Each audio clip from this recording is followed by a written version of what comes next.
Every new Chevy is red tagged with our biggest savings of the season. It's our largest selection of Silverados with 1.9% APR on new Silverado 1500s, Blazers, Equinox, Trailblazers, and Traverse models. Plus, buy with confidence with the Beatty warranty for life. For the final month, it's the Red Tag event at Beatty Chevrolet, locally owned and operated for 90 years. We are excited this segment to welcome to the show Chris Doering, an analyst with ESPN and the SEC Network. He's a co-host on SEC This Morning on SiriusXM as well, former Florida wide receiver. Chris, it's great to have you back on the show. We appreciate you taking time to join us. SEC season, close, college football season is close. You're probably not surprised to find out that a lot of the talk during the offseason, the build-up this month, has been about Joe Milton and Tennessee's offense and what they'll do after last season. What do you think about Joe heading into this season? What questions maybe do you ask about the offense with some of the pieces they have to replace from last year? Yeah, it's interesting, guys. And first and foremost, thanks for having me back. Good to be here on the cusp of football season starting again and talking a little bit about actual stuff on the field. I think as I look at Joe Milton, I'm a big fan. I had him in my top 5 quarterbacks in the conference heading into this season.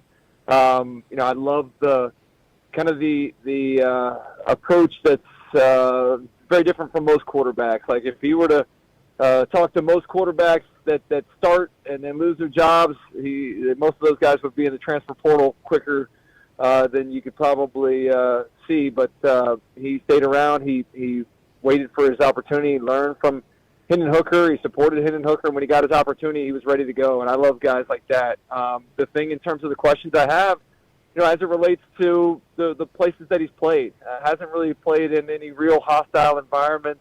The success he had at the end of the year last year was great, but how's he going to do down here in the swamp? I think Florida catches a break when it relates to when they play Tennessee.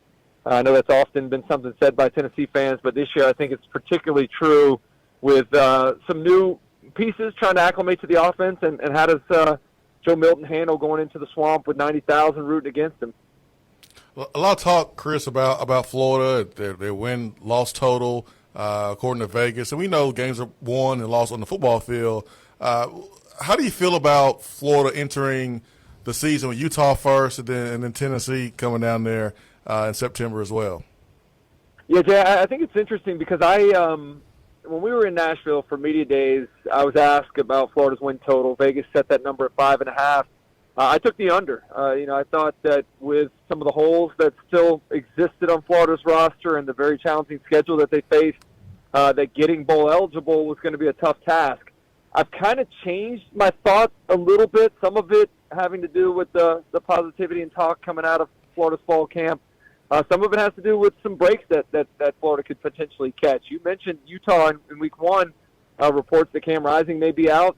Utah may be down to their third-string quarterback. That would certainly be a big break for the Gators. And then, as I mentioned, with Joe Milton making his first real difficult road start in the swamp there in September, I think that's also a break. So I would probably reevaluate and say that Florida does get the 6 wins. I think if they get to 7 wins, it's a really successful season. Although I do think the improvements are in place right now. You're seeing some progress, and that may not necessarily result in an improvement in wins from where they were last year. Chris Doering, SEC Network, here with us on Josh and Swain. Being a former receiver, it's hard not to watch SEC football and not pay attention to the receivers in this conference. Where would you rank Tennessee's receivers with Brew McCoy and Mel Keaton? You got Dante Thornton transferring from Oregon. You got Squirrel White. Where would you rank them with the likes of Texas A&M's group or South Carolina's group or some of the other groups in the SEC? Kentucky's, you throw them in there as well. Yeah, that's a great point. Kentucky probably has their best group of receivers that they may have ever had collectively. My 2 favorite receivers probably heading into the season are Malik Neighbors from LSU and Juice Wells from South Carolina. But as a whole, I'm with you, man. I love this group of Tennessee wide receivers. I think Brew McCoy's, shown that he can be the guy that makes some difficult catches, does a nice job of playing on the backside there. I'm excited about what Squirrel White can do and kind of acclimating to that slot position. And Ramel Keaton was a guy that I was a big fan of last year, making the big catch against Florida, coming in and making a big catch against Alabama. Like, always seemed like he was ready and was a go-to guy. So love those guys. And the addition of Thornton coming over from Oregon gives you some length and some speed that I think is going to be greatly utilized in Josh Heupel's offense. So if we're talking collective groups of wide receivers, I would probably say they're maybe in the top 3. I think Georgia has a really good group to complement that great group of tight ends, getting the Dominic Lovick transfer and getting Ra Thomas to come over, in addition to having Arian Smith back, and also going blank on the other dude. But I love the group of receivers that they have there in Athens, and I think that Tennessee's group is right there at probably 2 or 3 in the conference. Chris Doering with us here on Josh and Swain. Tennessee wins 10 games in the regular season, 11 after the bowl game last year. We've talked about some of the guys they have to replace. What do you think Tennessee as a program has to do to sustain what they were able to do last year, or try to go to an even higher level, meaning try to win a championship either this year or over the next 2 to 3 years as you project? Well, first and foremost, I may be a Florida guy, but I'm an SEC guy, and the conference is better when Tennessee's good. The conference is better when Florida's good, and I hope both of those programs get back to having some prominence within the conference and nationally as well. I was shocked when I got some of the ESPN stats and information groups numbers as it related to Tennessee not having back-to-back 11-win seasons since 97 and 98. Now, I know winning 11 games is challenging, but you would think that Tennessee would have done that more recently. So I think that's pretty telling of how challenging it is in today's college football to back up a great season with another. I do think that there's a lot of people that aren't really giving enough attention to the fact that you lose one of your greatest players in the history of the program in Hendon Hooker.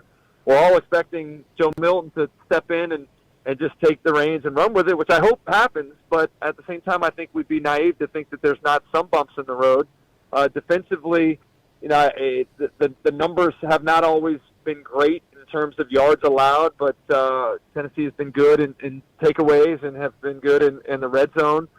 Can they continue to do that? I think overall, defining what good defense looks like in college football this day and age is much different because of the proliferation of the passing game, because of the usage of a lot of teams with their up-tempo styles and what that can do to your team's defense and putting them back on the field again. So I've been impressed with what Tennessee can do in terms of limiting scoring, but I do think they need to be a little bit better in terms of the yards allowed and particularly in the secondary.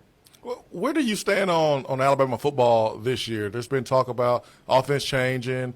All these guys went to the NFL. Is Nick Saban losing it a little bit? Where do you stand, Chris, on Alabama football entering this season?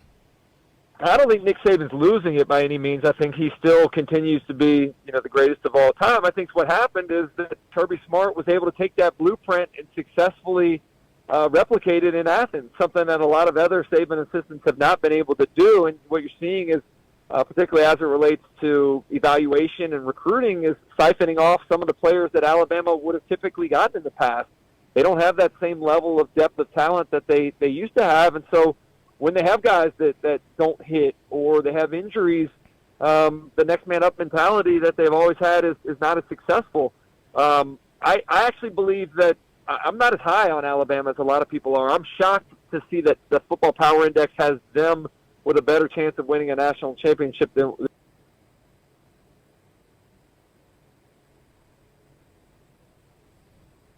both have new offensive coordinators, both have new quarterbacks taking over. But I have not held that against Georgia. I think Georgia's going to win the East. I think they're going to win the national championship again.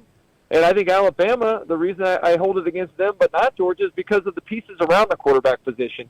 Offensive line and receiver have been big disappointments, in my opinion, the last couple of seasons. And it's not like they haven't recruited the best talent at those positions. They just haven't developed those positions the same way that they used to. So Bryce Young was able to account for a lot of the errors that the offensive line made and letting free rushers make them miss and being able to turn sacks into first down. Receivers have dropped balls. They haven't shown the ability to get open in one-on-one coverage. And until I see it from both of those groups, I think Alabama takes a step back. Honestly, I think they struggle to get 10 wins this year. I have them going 9-3 in the regular season, and LSU winning the West. Well, Tuscaloosa if Alabama's 9-3, Chris. Sometimes you can try to imagine it. I don't know what it would be like if that's how it goes this year for Alabama. Yeah, I mean, that speaks to what the level of expectation is there, certainly. Yeah. But, they do get the most difficult games at home, including, Tennessee traveling there, LSU, Texas. But I think they have some tough road games. Texas A&M is going to be a challenge. Going to Starkville will be. And keep that Kentucky game. I believe that's in November. I think that's going to be one that's maybe a little more challenging for Alabama than people expect. So you said LSU, that would be your pick out of the West. And what do you think of Texas A&M, which is obviously trying to bounce back from how last year went? What a contrast it is from the last 2 years to where we are this year. Overhyped in each of the last 2 preseason polls. This year, nobody was really talking about them until we got to Nashville, and everybody started to realize something seems a little different. There's a confidence coming out of camp there. Anaya Smith was one of the most impressive players that we talked to at media days. I think there's a greater sense of urgency. I think they purged some of the locker room issues that were being caused by guys that may not have been buying in. The Bobby Petrino thing, that handing over the play calling duties, I think there was too much of that being made, but I think there's not enough looking at what returns. And last year, particularly on the defensive front, you were asking 17 and 18-year-old kids to step in and play against grown men in this conference, and that's not a recipe for success. So the experience that they gained last year, the maturation in the offense, the offseason, both mentally and physically, will benefit them. And I think they actually could be a bit of a dark horse in the West. I think they probably exceed what the expectations are, and I definitely think that they're going to show progress heading in the right direction. Last question, Chris, before we get you out of here. Who do you have as your SEC Offensive Player of the Year and your Defensive SEC Player of the Year? Oh, man, put me on the spot there, brother. I know, man. But you can handle it, though, Chris. I believe in you. I know. I hadn't put a ton of thought into that. I think, players of the year are always quarterbacks on the offensive side. So if I had to go with somebody, I'd probably go with Jaden Daniels. He's my top-ranked quarterback coming into this season. Oh, defensively, man, you know what?